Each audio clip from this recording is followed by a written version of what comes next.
The Surfing Violinist presents The Curious Case of the Violin Wrist, Surf Log 40. So in April, we had 15 days of surf that I got reels of that I posted to either Mr. Surf's Instagram or to the Surfing Violinist Instagram. So starting off April 2nd, this was at the state park. Tate had told me that there looked like there was a decent wave at the state park. So I went out there. I had a rough time. I wasn't able to find a good wave. And then I came over, I saw that Cam and Dayton Shirley were a little further to the west. So I made my way over there and got my best waves of the day. And this one, yeah, maybe I'm like overcooking the facial expression there. But it was a decent turn for me. I got probably the best turn that I'd gotten in a very long time later that day, and we'll look at that turn in a little more detail in a minute. On April 3rd, next day, it was pretty small. I started subscribing to Surfline. I can't remember if I did that in March or April, but they got the Surfline Rewind, so I could go back and examine my form from the beach. And so on April 3rd, I took the longboard out, and there was some fun, longboard waves. So it went flat. And then on April 8th, Dave Wilson just watched me and Tate paddle out into ankle-high waves off the east side of county. And then somehow there was a couple little corners that me and Tate were able to find that would kind of double up and double and triple in size. So this was an actually rideable wave. And I tried to see if I could get spray towards Tate. I don't think I quite reached him. April 9th, this is the west side of City Pier. And I was out there with Jake Fairley on the west side of City Pier, and it was pretty fun. He was making some little head dips and cover-ups in a little tube. I was not able to make it out of any, and then we kind of got frustrated because it was kind of weird, so we decided to go down to county, and it was better at county. There was some of these waves were just reeling off the entire length. I got a pretty fun one. I think it was actually this one, and rode it pretty much all the way to the beach, at least belly rode it after making it around the section. And then there was a guy named Cadillac Photos. He was taking photos, and so he got a little pic of me there. So thanks, Cadillac Photos on Instagram. Thanks, dude, for getting us that little pic. That one was, I don't even know. I think I have this clip. I had the GoPro in my mouth. I don't know if I made this one or not. It was just kind of like a flyaway floater. I'm not sure if I made it or not. I don't think I actually did. This was probably in my best session that I witnessed, April 10th, this west side of City Pier. I mean, this wave was just, oh my gosh, dude, so pretty. I didn't really make much. I saw Ryan Ivey come up, so I joined him on the east side, and I was in position for this one. I want to say I was on the Cronin twin fin with the big keel fins, and Jake and his buddy from Destin area, Fort Walton area, he saw me get this one. He said I dropped right into it. It was barreling, and then I just, I don't know, I slid because I didn't have the middle fin. I don't know if I can blame that or just blame my takeoff trajectory or what, but I didn't make it. And he said I was right there. I could have had it. April 11th, I started at County Pier, and I worked my way from County Pier back to the west. My first paddle out of County Pier was my paddle of shame. I did not make it out. And the rip was pulling pretty bad, so I was like, I'll just try it again. So I caught like 2 waves, I think, County Pier, 2 drifts, and it was not good. Victory at sea. So I went to the sheltered spot, and it was like ankle high. I was able to stand up on the fish. But then I went out the back at State Park, still not good. April 12th, I was on the east side of county. This might have been another candidate for the best day of the month. Nobody out. There's fishermen everywhere. So there's like, you had to dodge the fishing lines when you're paddling out. And then there was a guy set up on the beach. I talked to him before I went out. I said, hey, I'm gonna try to get around where your lines are. And he was like, oh man, I don't even think it's out that far. Just, yeah, no big deal. So he was cool. And I got out, but like actually the waves were best pretty much right where his lines were. And, I just never could quite find it, man. It was, they were really, either they would crumble and they wouldn't let you in, or they would pitch really hard and they just wouldn't let you find the corner. They wouldn't let you find a takeoff zone. So, I was like, just a little bit in front of that one. And then that was Andrew Harrington. it gives you a sense of the size for that day, for like one of the better days of the month in terms of size. But I just couldn't find it. I don't know if Drew was able to get one after I left, but there was potential there, but I just wasn't on my A game. And back to Spyglass for some small little ankle biters. And then back to, on April 17th, I joined Brandon early at City. He was catching waves on the short board. I was on the long board, and we had a fun glassy session. And this started, April 18th back to Treasure Island and back to Spyglass on the 19th, very small. And then we got, right at the end of the month, we got one more boost of surf. April 28th, this was all park for me. So I stuck at the park April 28th, 29th, and 30th. And on the 28th, I was really working on pig dog, like on my backside tube entry position. Most of the time I was just pulling into closeouts. This one, you can't really tell it, but I kind of got like a little bit of a cover up. And I was just happy that my pig dog stance was pretty accurate. It felt real stable, even though I didn't really get much of a view. But I spent a lot of time during this little run of swell at the park really working on my backside tube stance.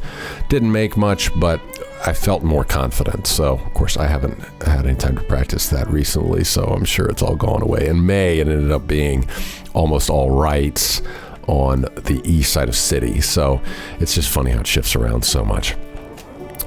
And then, there were some really long racy ones. And then this was a very small day, April 30th. I was looking at it, I didn't even think I was going to get a wave. I ended up finding this really fun little spot closer to the rocks. Joined Rick, and he got me stoked for body surfing. I was like, man, I really just need to at least get one body surf wave a session. So I started bringing my fins out, but I don't know. It's just hard to do the mental switch, and I'm still just focused on surfing. So take a break here and then take a look at some specific turns and specific waves from April that meant something to me in terms of stuff I can work on and a catalog of progress. So 15 sessions that are, well, not actually more than 15 sessions, but 15 days of surf at varying degrees of size in April. So not a bad April for us. And there was actually more days and more sessions worth of surf, but these are the ones that I was able to capture. So let's take a closer look at one of my best turns that I got on video for the month of April. That was on April 2nd. It was Cam on the inside there. Gave me a little hoot for the spray. So let's take a look at it in slow motion. Overall, my form on this one, not quite as bad, but you'll notice right there, the curling under of my left wrist and left hand. So I've had a conversation with Chase and Justin about this, and I think it might have been Justin who mentioned that maybe it's Chase. One of the two mentioned that maybe it's playing violin has affected the way that my wrists move, because in violin, both arms, you do have to use your wrist quite a bit, and there's bending in order to facilitate the bow and the placement of the fingers in order to play violin properly. And so maybe when I'm getting in action mode, I'm just kind of thinking, oh, it's time for me to bend my wrist. And so I'm just not separating violin from surfing. So maybe that is part of the problem. Here, I'm not petting the cat, so I'm not really compressing. I've noticed this a lot with my bottom turns, that a lot of my bottom turns are just glorified pumps. And you can see, yeah, just my whole position here is just not proper, and it's just not squaring me up to the wave. Granted, it is a small wave, and that's why I've gotten into this habit, but what my right arm is doing is just not setting me up for a great angle. The turn itself was fine, and I didn't overcook it. I almost came unstuck with my front toe there, but hey, at least a lot of times I try to overdo it and do a layback and then just fall. So not a bad combo overall, but still work to be done. And then on April 3rd, I was at County Pier East Side, and I went for this turn. Oh, it wasn't that one. That turn was okay. I went for one of these turns, and the rail bogged, and I just thought, oh, I suck. And then I got back to the car and realized the fin busted out. So, man, it was just so much power, y'all.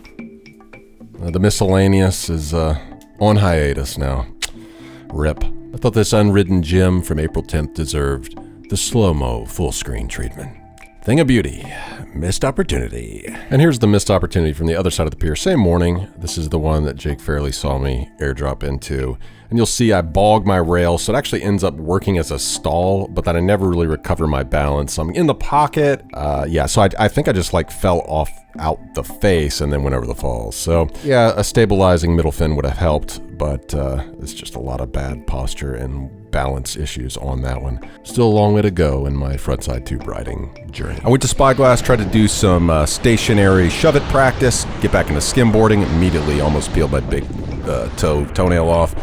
I had probably maybe done 20 throws, and all of a sudden, getting on the board right there, I felt something almost feel like it got cut in my lower back. It hurt so bad. I was like, well, let me just try again just to see. Yeah, verified. It hurts so bad, and I had to walk home. I didn't drive, so I was just miserable.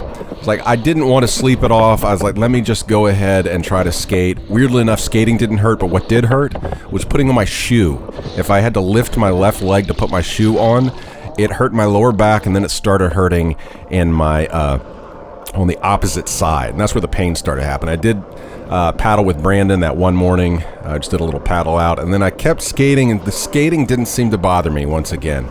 But it started developing more pain on the other side, like my right leg hip flexor in that area. First wave I stood up on this morning was a Sunday morning. It hurt a lot. I tried backside, it hurt a lot. So I went in and decided I'd try to see if I could pop up switch. And weirdly enough, I could pop up switch without it hurting as much. But I was on a shortboard, and I gained a lot of respect for people who could surf switch. It is so hard. I've done a little bit on the longboard, but trying to do it on a shortboard is like starting totally over. I did, but that loosened me up a bit, and I was able to surf a little bit more that morning. Came back for an afternoon session and just surf regular. Bumped into Tally Joe, and we both complained about water temp. Is it Tally Joe in his native habitat? It's cold. April, we're still complaining. We're thin-skinned, okay? So this day of surfing through the lower back pain that had morphed to groin and abdomen pain was Sunday, April 28th. And once I had done the exercise of trying to surf switch, it did help loosen me up in the morning, and I was able to work on my pig dog stance pretty much the best it's ever been, not make-wise, but stability-wise. And by the evening session, I finally was able to surf frontside without too much impact on my regular performance level at that time, and got a bit of a decent approach on a section frontside, but still need to work on squaring up to the wave a bit more. April was a beautiful month of surf, and May would end up with its own share of surprises. And now we're in June, and it's been remarkably consistent. 2024 is turning into one of the most consistent years I can ever remember, so let's keep our hopes up, but I'm still doing my best to keep it consistent, even when the surf isn't. Godspeed ex-kooks in training. To see these videos early, without ads, join the lineup here on YouTube. You just need a YouTube account, and for $1.99 a month, you click this little join button and sign up to get early and ad-free access to 4 monthly vlogs. The surf vlog, the violin vlog, the Masala vlog, and the family vlog. Thank you very much.